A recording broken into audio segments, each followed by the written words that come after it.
Respected Vice Chancellor of Bharatdasan University and the respected Director, National Cyber Security Council, Dr. Kaliraj sir, Dr. Gopinath Ganapathy sir, Dr. Balamurugan sir, and Dr. George sir, மற்றும் இங்கே வருகை புரிந்திருக்கின்ற கல்வி நிறுவனங்களிலிருந்து, ஆராய்ச்சி நிறுவனங்களிலிருந்து வந்திருக்கின்ற மதிப்புக்குரிய பிரதிநிதிகள், இந்த பல்கலைக்கழகத்தினுடைய முதுகெலும்பாக இருந்து மாணவர்களை வழிநடத்துகின்ற என்னுடைய அன்பிற்குரிய ஃபேக்கல்ட்டி, லெக்சரர்ஸ், ஸ்டாஃப் மற்றும் இங்கே ஆர்வத்தோடு வந்திருக்கின்ற மாணவர்கள், மாணவியர், பல்வேறு பல்கலைக்கழகத்தினுடைய கல்வி கூடத்திலிருந்து வந்திருக்கின்ற அன்பிற்குரிய மாணவர்கள், பத்திரிகை ஊடகத்துறை நண்பர்கள் எல்லோருக்கும் என்னுடைய அன்பு கலந்த வணக்கத்தை தெரிவித்துக் கொள்வதிலே மிகுந்த மகிழ்ச்சி அடைகின்றேன். இந்த தினம் நேஷனல் சைபர் செக்யூரிட்டி கான்ஃபரன்ஸ் என்ற ஒரு நிகழ்வு மிக சிறப்பாக வடிவமைக்கப்பட்டு இன்றைய தினம் நம்ம எல்லோரும் இங்கே கூடியிருக்கின்றோம். இந்த கான்ஃபரன்ஸில் நீங்கள் ஒரு விருந்தினராக கலந்துக்கணும்னு சொல்லிட்டு ஒரு வேண்டுகோள் கொடுத்தாங்க. அப்போது நான் சொன்னேன், சைபர் செக்யூரிட்டி பொறுத்த வரைக்கும் இது ஒரு பெரிய வாஸ்ட்டு ஃபீல்டு, நிறைய எக்ஸ்பர்ட்ஸ்லாம் இருக்காங்க சார் அப்படின்னு. அப்போது இல்லை சார், நீங்கள் ஆஸ் போலீஸ் ஆஃபீஸர் நீங்கள் வந்தால் நல்லாயிருக்கும்ன்ட்டு வேண்டுகோள் சொன்னாங்க. எனக்கு அது ரொம்ப சிந்திச்சுட்டு அப்புறம் ஓகே சார் நான் வரேன்னு சொல்லி ஏற்றுக்கிட்டேன். பட் என்னை விட நிறைய சைபர் க்ரைமில் நாலேஜ் எக்ஸ்பர்ட்ஸ் உள்ளவங்களாம் இங்கே இருக்காங்க. ஸோ இந்த கான்ஃபரன்ஸ் மூலமாக சில கருத்துக்களை உங்களோட பகிர்ந்து கொள்வது ரொம்ப பயனுள்ளதாக இருக்கும்னு நினைக்கிறேன். காவல்துறையில் பொறுத்த வரைக்கும் இப்போது இந்த ரிப்போர்ட் ஆகிட்டு இருந்த சைபர் க்ரைம்ஸ் எல்லாம் ஒரு காலத்தில் என்னென்னே இல்லை. பட் இப்போ வர காலங்களில் இந்த க்ரைம்ஸு ரொம்ப அதிகமாக போகுது. கன்வென்ஷனலான க்ரைம்ஸு நடக்கிறத காட்டிலும் இந்த சைபர் ரிலேட்டடு க்ரைம்ஸ் நிறைய ரிப்போர்ட் ஆகுது. ஸோ உள்ளபடியே அது ரொம்ப நம்ம எல்லோரும் ரொம்ப கூர்ந்து கவனிக்க வேண்டியது. ஸோ இந்த சிச்சுவேஷனில் நம்ம எப்படி நம்மளை தற்காத்து கொள்வது? வைஸ் சான்சலர் சார் சொன்னாங்க, ஒரு அருமையான குரல் ஆங்கிலத்தில் சொன்னாங்க, வரும் முன்னர் காவாதான் வாழ்க்கை, எரி முன்னர் வைத்தூறு போல கெடும் அப்படின்ட்டு. ஸோ ஒரு விஷயம் நமக்கு ஆபத்து ஏற்படுறது முன்கூட்டியே அறிந்து அதிலிருந்து நம்ம தற்காத்து கொள்வது தான் ரொம்ப அறிவான செயலாக இருக்கும். அதில் விழுந்து அதில் துன்பப்படுறது ரொம்ப வேதனைக்குரிய விஷயம். ஸோ அதனால் அந்த விஷயங்களில் நம்ம முன்னெச்சரிக்கையாக இருக்கிறது ரொம்ப நல்லது அப்படின்ற ஒரு கருத்தை வலியுறுத்தணும். இந்த நேரத்தில் உங்களை எல்லாரையும் சந்திக்கிறதுல இந்த சில கருத்துக்களை சொல்லணும். இப்போ நான் ஏற்கனவே சொன்ன இந்த சைபர் க்ரைம்ஸ் ரிப்போர்ட்டிங் ரொம்ப அதிகமாக வந்துகிட்டே இருக்குது. அதில் தமிழ்நாட்டில் இப்போ நிறையா அதிகமாக இருக்குது, தெலுங்கானாவில் நிறையா இருக்குது. அங்கெல்லாம் இப்போது வழக்குகள் பதிவு பண்ணார். முதல்ல விசாரிச்சுட்டு என்னென்னு பார்ப்பாங்க, அப்புறம் அப்படியே அந்த பெட்டிஷனாகவே இதாக இருக்கும். இப்போ எல்லாத்துக்கும் முதல் தகவல் அறிக்கை பதிவு செய்யப்படுகிறது. அது எதுக்காகன்னா நம்ம இந்த முதல் தகவல் அறிக்கை பதிவு செஞ்சால் தான் நம்மளுடைய இன்வெஸ்டிகேஷன் அடுத்த ஸ்டேஜுக்கு கொண்டு போக முடியும்.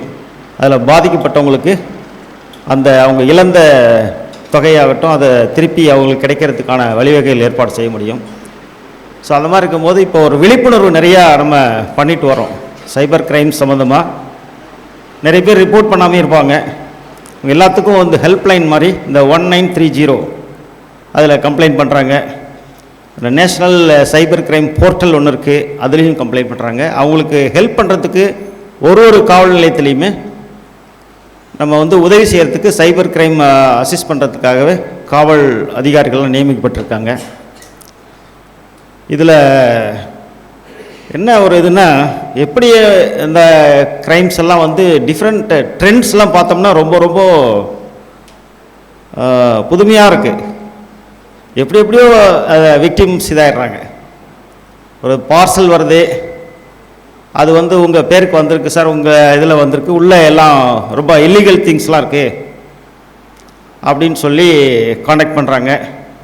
இவங்க உடனே பயந்து போய் என்ன பண்ணுறாங்க, அப்படிங்களான்னு சொல்லிச்சுட்டு, இல்லை இதிலேருந்து நீங்கள் உங்களுக்கு இதில் சம்மந்தம் இல்லை அப்படின்னா நீங்கள் இதில் வந்து நீங்கள் உங்களுடைய இதெல்லாம் கொடுங்க, அந்த க்ரெடென்ஷியல்ஸ்லாம் கொடுங்க, ஐடென்டி கார்டு, ஆதார் கார்டு, இது மாதிரிலாம் ஏதோ கேட்டு வாங்கிட்டு அப்படியே வந்து அந்த வீடியோவிலேயே எல்லாம் வந்து இதில் வீடியோ காலில் வந்து அந்த ஒரு ஆஃபீஸர் மாதிரி அவருடைய ஐடி கார்டை போடுறது. அப்புறம் அதுலேருந்து ப்ராப்ளம் கிளியர் ஆகணுன்னா உங்களுக்கு லீகலாக ஹெல்ப் பண்ணுறதுக்கு ஒரு சொல்கிறேன்னு சொல்லிட்டு ஒரு பப்ளிக் ப்ராசிக்யூட்டர் மாதிரியெல்லாம் வந்து ஒரு இதை பண்ணிடுறாங்க. அப்படியே நம்புகிற மாதிரி எல்லாம் பண்ணிடுறாங்க. அவங்க அந்த விக்டிம்ஸு இது மாதிரி நடந்துருச்சு போல இருக்குன்னு சொல்லிட்டு அவங்க அதுலேருந்து எப்படியாவது கொஞ்சம் நம்ம தப்பு இதுலேருந்து வெளியே வந்தால் போதுன்ற அளவுக்கு பயந்து போய் நிறைய டிரான்சாக்ஷன் பண்ணிவிடுவாங்க. நிறைய சொல்லப்போனால் நிறைய ட்ரெண்ட்ஸ் இருக்குது. ஜாப் கேட்குறேன், ஜாபு நம்ம இப்போ இளைஞர்கள்லாம் நீங்கள் இருக்கீங்க, ஃப்யூச்சரில் இப்போ உங்களுக்கு இது வந்து ஒரு நீங்கள் எல்லாம் ஒரு டார்கெட்னு கூட சொல்லலாம். அதே நேரத்தில் இந்த நேரத்தில் உங்களுக்கு கொடுக்கக்கூடிய இந்த விழிப்புணர்வு நீங்கள் உங்களுடைய நண்பர்கள் குடும்பத்தில் எல்லாருக்கும் ஷேர் பண்ணிங்கன்னா இது அவங்களுடைய அவேர்னஸாக போய் இது ஒரு பெரிய அளவில் வந்து எல்லாருக்கும் ரீச் ஆகும். ஸோ இந்த ஜாபு வந்து உங்களுக்கு பார்ட் டைம் ஜாப் தேவைப்படுதா, இல்லை வெளிநாட்டில் ஜாப் தேவைப்படுதா, அந்த மாதிரிலாம் உங்களை அட்ராக்ட் பண்ணுற அளவுக்கு ஏதாவது ஒரு மெசேஜஸ் லிங்க் கொடுத்து அதில் போயிட்டு நிறைய பேர் ஜாப் தேட போய் அதில் நிறைய பல லட்சங்களை இழந்து ரொம்ப சிரமத்துக்குள்ளாகி வருவாங்க. அதே போல் இந்த ஏஜ்டு பர்சன்ஸ்லாம் டார்கெட் பண்ணி அவங்க வந்து இந்த இபிக்கான இதுக்கெல்லாம் போய் அவங்க பில் கட்டிகிட்டு இருப்பாங்க. அல்லது உங்களுக்கு உங்கள் இபி இது வந்து எக்ஸ்பைரி ஆகிடுச்சு, இப்போயே நீங்கள் உடனே இது பண்ணலைன்னா உங்களுக்கு டிஸ்கனெக்ட் ஆகிடும் அப்படின்னோடனே அவங்க பயந்து போய் அவங்க வெரிஃபை பண்ணுறதுக்கு அந்த நேரத்தில் யோசிக்கிறது இல்லை. பயந்து போய் உடனே என்ன பண்ணுவாங்க, ஒரு சரி என்ன பண்ணணுன்னே ஒரு லிங்க் மாதிரி அனுப்புறது. அந்த லிங்க்கில் அவங்க டச் பண்ணிட்டாங்கன்னா அதுலேருந்து நிறையா சைஃபன் ஆகிடுது. அப்புறமே பார்க்கும்போது தான் இவங்களுக்கு இது ஃபேக்கு இதுன்னு தெரியுது. இது போல் நிறைய இது இது சில இதுங்களை வீடியோ காலில் வந்துட்டு அந்த டார்கெட் நபரை அந்த வீடியோ காலில் வந்து அவங்க ரெக்கார்ட் பண்ணிவிட்டு அதிலிருந்து த்ரெட்டன் பண்ணுற செக்ஸ்டார்ஷன்லாம் இருக்குது. எவ்வளோ விஷயங்கள் இப்போ நிறைய என்ன புதுசான க்ரைம்ஸ் எல்லாம் வந்து ரிப்போர்ட் ஆகுது. ட்ரேடிங்கில் இது போய் ஏமாத்துறது இருக்குது. அதுபோல் ப்ராடக்ட் சப்ளை பண்ணுறது எல்லாம் எத்தனையோ வகையான சைபர் ரிலேட்டட் க்ரைம்ஸாகவே நிறைய ரிப்போர்ட் ஆகிட்டு வருது. ஆயிரக்கணக்கான புகார்கள் பெறப்படுது. இதில் என்னென்னா இதில் இந்த சைபர் க்ரைம்லேருந்து நம்ம கொஞ்சம் பாதுகாப்பாக இருந்துக்கணும் அப்படின்னா நிறைய டூஸ் அண்ட் டோன்ட்ஸ்லாம் நம்ம இருக்குது. எல்லாம் அந்த ஸ்டூடெண்ட்ஸ் நீங்கள் கோத்ரூ பண்ணுங்கள். உதாரணமாக ஒரு பாஸ்வேர்டு வச்சுக்கிறதாகட்டும், சார் சொன்னாங்க, வைஸ் சான்சலர் சார் ஒரு இதுலேயும் சொன்னாங்க நீ செக்யூராக இருக்கணும் அப்படின்றதில். ஸோ அந்த மாதிரி பாஸ்வேர்ட் ஆகட்டும், லிங்க்ஸில் போகிறதாகட்டும், எதுவுமே நீங்கள் கொஞ்சம் கவனமாக இருக்கணும். பொருட்கள் ஆர்டர் பண்ணுறது கூட அந்த சப்ளையர் ஜென்யூன் சப்ளையர் தானா அப்படிங்கிறதையும் நம்ம பார்க்கணும். சில நேரங்களில் டக்குன்னு முதல்ல ஒரு நல்ல ப்ராடக்ட் மாதிரி சொல்லிவிட்டு அடுத்து வரக்கூடியது இந்த ஃபேக் ப்ராடக்ட்ஸ் எல்லாம் அனுப்புறது. என்னென்ன வகையில் அவங்களால இது ஏமாற்ற முடியுமோ அத்தனையும் பண்ணுறாங்க. இந்த வால்யூம் ஆஃப் டிரான்சாக்ஷன் அந்த இதில் போகிறது சாதாரண க்ரைம்ஸ் காட்டிலும் பல ஆயிரக்கணக்கான மடங்கு போகுது.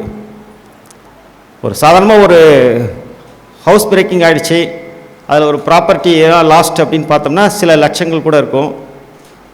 சில கேஸில் வந்து 70,000 போச்சு, அவ்வளோ ஒரு லட்சம் போனமான இதெல்லாம் இருக்குது. 5 லட்சம் மதிப்புள்ள பொருள் காணாமல் போச்சு. இப்போ இந்த சைபர் ரிலேட்டடில் பார்த்தீங்கன்னா ரொம்ப அதிகமாக இது பண்ணுறாங்க. எங்களுக்கு ஒரு மாதம் முன்பு கூட ஒரு இதே போல் நான் சொன்ன இந்த பார்சல் உங்களுக்கு வந்திருக்கு அப்படின்ற மாதிரி சொல்லி ஒரு 31 லட்சம் ஒரு அம்மாக்கிட்ட வந்து ஏமாற்றிட்டாங்க. அவங்களும் அதில் கவனமாக இல்லாமல் அந்தளவுக்கு அவங்க நம்பிட்டாங்க அதில். ஸோ அந்தளவுக்கு அது இதெல்லாம் நிறைய அது மாதிரி போகும்போது வால்யூம் ஆஃப் இல்லீகல் இது வந்து ரொம்ப அதிகமாக போகுது அவங்களுடைய இது. அதில் நிறைய சில பேர் ஆர்கனைஸ்டாகவும் இருக்காங்க. சில ஊர்கள்லேருந்து எங்களுக்கு தெரிஞ்சு ஒரு கிராமமே இந்த வேலையை பண்ணுறாங்க. ஒரு ஊரில் அவங்கள போய் செக்யூர் பண்ண போகிறது பார்த்தா அந்த கிராமமே வந்து இந்த இளைஞர்களை எல்லாம் இதில் இந்த வழியில் கொண்டு வந்து அவங்க ஃபுல் டைம் இதே வேலை பண்ணிகிட்ருக்காங்க. ஸோ இதில் நம்ம ஃபேஸ் பண்ணக்கூடிய சேலஞ்சஸ் பார்த்தோம்னா ரொம்ப ரொம்ப அதிகமாக இருக்குது. நம்ம வந்து பழைய காலத்து க்ரைம் டிடெக்ஷன் இதெல்லாம் பற்றி ரொம்ப போயிட்டுருக்கோம். பட் இந்த சைபர் ரிலேட்டட் க்ரைம்ஸ் இப்போ நமக்கு காவல்துறைக்கு எங்களுக்கு ரொம்ப சேலஞ்சிங்காக இருக்குது. ஸோ அது காவல்துறையில் இருக்கிறவங்களுக்கு நிறைய பேருக்கு சைபர் க்ரைம் பற்றிய நாலேஜ் நல்லா இருக்குன்னு சொல்ல முடியாது. ஸோ அவங்களுக்கெல்லாம் வந்து இந்த பயிற்சி கொடுத்து அவங்களெல்லாம் இந்த சைபர் ரிலேட்டட் க்ரைம்ஸை இன்வெஸ்டிகேட் பண்ணுற அளவுக்கு ஒரு காம்பிடென்சி டெவலப் பண்ணுறது ஒரு பெரிய டாஸ்காக இருக்குது எங்களுக்கெல்லாம்.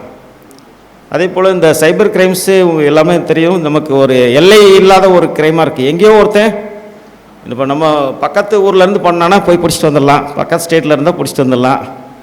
எங்கேருந்தோ பண்ணுறான், இன்டர்நேஷ்னலாக பண்ணும்பொழுது நமக்கு எங்கேருந்து பண்ணுறான் அப்படின்னு கண்டுபிடிக்கிறதெல்லாம் சிரமமாக இருக்குது. அதே போல் நமக்கு இந்த பேங்க்கில் வந்து நம்மளுடைய இந்த அக்கௌண்ட்ஸ் எல்லாம் ஃப்ரீஸ் பண்ணலாம், டக்குன்னு பண்ணோம்னா அதுக்குள்ளே நம்ம ஸ்டெப் எடுத்து போகிறதுக்குள்ளே major part of the amount siphon ஆகி போயிடுது. ஸோ அந்த விக்டிமுக்கு வந்து ரெக்கவரி பண்ணி குடிக்கிறதெல்லாம் எனக்கு ரொம்ப சிரமமாக இருக்குது. இது மாதிரி ப்ராப்ளம்ஸ் இருக்குது. மேன் பவர்னுடைய ரெக்குயர்மெண்ட் ரிப்போர்ட்டிங் ஆஃப் க்ரைம்ஸ் தகுந்த மாதிரி அதிகமாக இருக்க வேண்டும். அந்த மாதிரிலாம் நிறைய சேலஞ்சஸ் இருக்குது. நம்ம எந்த ஒரு இதையும் நம்ம பண்ணும்பொழுது கொஞ்சம் யோசித்து பண்ணணும். குறிப்பாக இந்த நம்மளை ஏமாற்றக்கூடிய வகையில் ஏதாவது ஒரு குறுஞ்செய்திகள் வருது, லிங்க் வருது அப்படின்னா நம்ம கவனமாக இருக்கணும். அதில் அந்த இதெல்லாம் நிறைய நம்ம வந்து என்ன பண்ணுறோம், இந்த ஆப்ஸ் எல்லாம் வந்து டவுன்லோட் பண்ணுறதெல்லாம் வந்து எதில் கிடைக்குதோ பண்ணிடுவோம். அது மாதிரி இல்லாமல் எந்த ஆத்தரைஸ்டு அந்த ஸ்டோர் அதுலேருந்து வரக்கூடிய ஆப்ஸை தான் நம்ம டவுன்லோட் பண்ணணும். நம்ம நிறைய இப்போது இந்த பிகினிங் ஸ்டேஜில் என்ன பண்ணோம், ஏதோ ஒரு கிடைச்சா போதுன்ற மாதிரி நல்லா பைரேட்டடு ஆப்ஸ் எல்லாம் நிறையா இருக்குது, அதிலெல்லாம் நம்ம போயிடுறோம். ஸோ அதெல்லாம் வந்து நம்ம அவாய்ட் பண்ணிடணும். சார் சொன்ன மாதிரி இந்த பாஸ்வேர்ட் ஆகட்டும் இதாகட்டும் நம்ம ஒரு யூனிக்காக வச்சு பண்ணணும். டைம் டு டைம் வந்து அந்த இதெல்லாம் சேஞ்ச் பண்ண சொல்கிறாங்க பாஸ்வேர்ட்ஸ்லாம். அதுபோல் ஈஸியாக கெஸ் பண்ணுற அளவுக்கு பாஸ்வேர்டை வச்சுக்க வேண்டாம். நிறைய பேர் நம்ம இதில் பார்ப்போம், இங்கே கம்ப்ளைண்ட்ஸ் நிறையா வரும். இந்த ஏடிஎம்மில் வந்து போய் பணத்தை எடுத்துட்டானே, ஏடிஎம்மில் பணத்தை எடுத்துட்டானா கார்டு எடுத்துகிட்டு போனால் எப்படி உங்களுக்கு பின் நம்பர் இருக்குன்னா, பின் நம்பர் நான் பின்னாலே எழுதி வச்சேங்க சார் அந்த பேப்பரில் அப்படிம்பாங்க, அந்த அட்டையில் எழுதி வச்சுக்குவாங்க. ஸோ அவங்க மறந்துடுன்ற இதில் எழுதுகிறாங்க. பட் இருந்தாலும் அது வந்து ஒரு இன்செக்யூர் ஆகிடுது. ஸோ இந்த மாதிரி நிறைய விஷயங்களில் நம்ம கவனம் செலுத்தணும். இந்த சைபர் க்ரைம்லேருந்து